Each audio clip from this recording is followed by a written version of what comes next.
Shalom jemaat Tuhan. Jumpa kembali dalam program Sapa Senja. Mendadak lupa. Itulah yang dilakukan bangsa Israel yang melupakan pemeliharaan dan kebaikan Tuhan dalam hidup mereka. Berkali-kali Tuhan tolong mereka, namun berkali-kali juga mereka meragukan dan melupakan kebaikan Tuhan dalam hidup mereka. Padahal mereka telah menyaksikan perbuatan Tuhan yang ajaib. Mulai dari tulah-tulah membebaskan mereka dari tanah perbudakan di Mesir. Bagaimana mata mereka melihat laut Teberau itu dibelah dua oleh tongkat Musa. Bagaimana Tuhan menyelamatkan mereka dari kejaran tentara Firaun. Namun rasanya itu semua belum cukup untuk meyakinkan bahwa Tuhan menyertai dan memimpin mereka secara langsung. Ketika mereka dalam keadaan yang sulit, dalam keadaan yang tidak menyenangkan dan tidak mengenakan, mereka langsung komplain dan mengeluh kepada Tuhan. Mari kita baca dalam Keluaran 17 ayat 1. Dengan perikop di Masa dan di Meriba. Kemudian berangkatlah segenap jemaah Israel dari padang gurun Sin, berjalan dari tempat persinggahan ke tempat persinggahan, sesuai dengan titah Tuhan, lalu berkemahlah mereka di Rafidim. Tetapi di sana tidak ada air untuk diminum bangsa itu.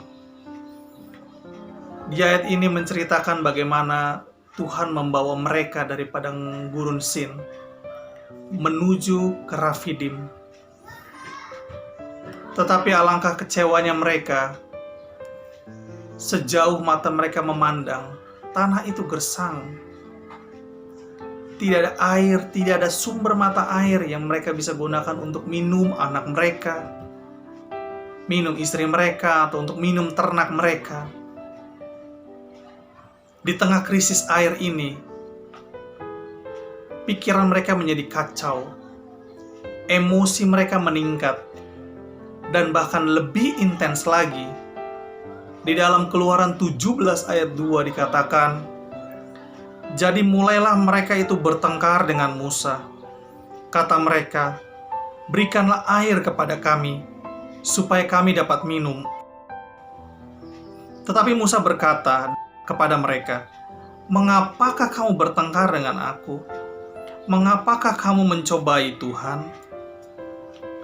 Musa yang adalah utusan Tuhan, yang Tuhan pakai untuk membawa mereka keluar dari tanah Mesir, mereka ajak bertengkar. Karena emosi mereka sudah meningkat, pikiran mereka kacau, kebutuhan mereka akan air begitu tinggi, sampai mereka melupakan Tuhan, di mana mereka seharusnya berdoa kepada Tuhan.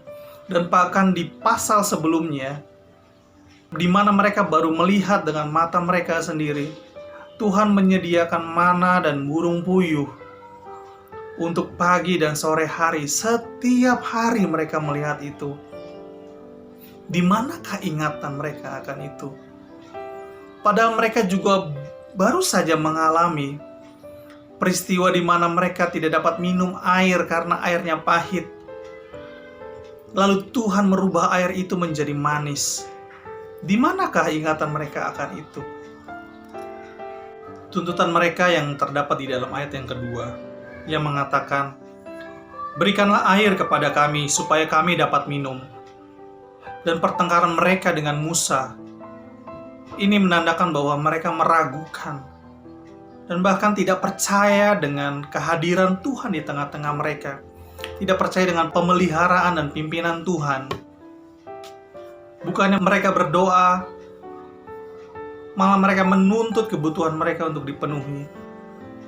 Bukannya mereka berseru kepada Tuhan, namun mereka malah mencobai dan melawan Tuhan. Saudara-saudara, ini menjadi refleksi bagi kita.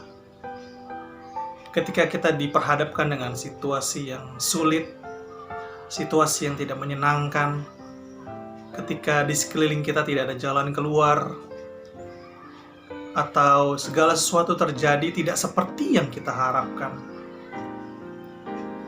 masih mampukah kita untuk percaya kepada penyertaan Tuhan Yesus? Tuhan tidak pernah berjanji bahwa langit akan selalu biru, atau kita tidak akan menghadapi masalah selama hidup. Tidak, Tuhan tidak pernah berjanji seperti itu. Tapi Dia berjanji bahwa Dia akan memberi kelegaan, pertolongan dan jawaban tepat pada waktunya. Ingatlah selalu bagaimana Ia menuntun kita, bagaimana kita bisa ada sampai detik ini, pemeliharaan Tuhan di masa lampau. Ingatlah selalu akan hal itu. Kalau Tuhan dulu sudah menolong kami, sekarang Tuhan pasti akan tetap menolong kami. Mari saya mengajak saudara-saudara, Bapak Ibu sekalian, untuk mengingat kebaikan Tuhan dalam hidup Bapak Ibu saudara. Entah yang saudara anggap itu sebuah kebetulan saya mendapat teman kerja yang baik, yang mendukung saya dalam pekerjaan. Kebetulan saya mendapat asisten rumah tangga yang baik, yang menolong saya dan keluarga. Percayalah, ada tangan Tuhan di balik semua kebetulan itu. Dia tidak pernah melepaskan kita, tidak pernah membiarkan kita jatuh tergeletak. Ia mengangkat kita kembali. Oleh karena itu, Daud dalam Mazmurnya yang ke-103 ayat yang kedua berkata, "Pujilah Tuhan, hai jiwaku, dan janganlah lupakan segala kebaikan-Nya." Di ayat ini, Daud ingin memaksa jiwanya untuk terus memuji Tuhan dan memaksa otaknya untuk terus mengingat segala kebaikan yang Tuhan sudah kerjakan untuk dia. Mari saya mengajak Bapak Ibu Saudara sekalian, kita mencoba menuliskan kata-kata setiap kebaikan Tuhan.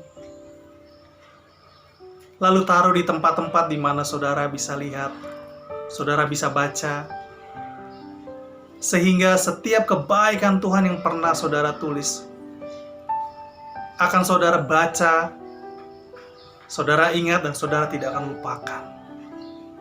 Karena lupa yang mencelakakan adalah lupa kepada Tuhan Yesus Kristus.